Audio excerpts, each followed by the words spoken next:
মোস্তফা সরোয়ার ফারুকী আর নিতাই চন্দ্র রায় কি এক জিনিস? জুলাই জাদুঘরের একটা লাস্ট মোমেন্টে একটি সংশোধন এনেছে এটা নিয়ে। হ্যাঁ, কি বিষয় নিয়ে কোথায় হাত দিছে বিএনপি? মানে একটা গণহত্যার মানে এভিডেন্স রাখা, মানে জুলাইতে কি হয়ে গেছে উত্তর প্রজন্ম যেন দেখতে পায় এসে, সেখানে পর্যন্ত হাত দিয়েছে। ক্ষতি কি হয়েছে? ক্ষতি আছে তো। আপনার ওখানে অধ্যাদেশে বলা আছে যে এই জাদুঘরের দায়িত্ব দেওয়া হবে একজন বিশেষজ্ঞ ব্যক্তিকে, সেখানে দায়িত্ব দেওয়া হয়েছে এখন মন্ত্রীকে।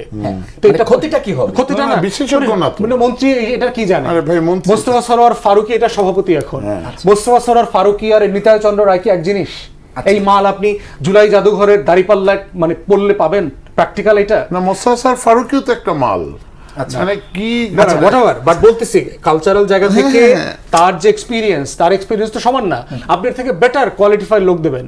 এরপরে বলা হচ্ছে যে চুক্তিবদ্ধ হয়ে যাওয়ার পরে তাকে সরকার ডিসমিস করবে না, যখন তখন সে রিজাইন করতে পারবে দায়িত্ব নিয়ে। কিন্তু সে সরকার এখন নতুন সংশোধনীতে বলেছে সরকার চাইলে এটা করতে পারবে।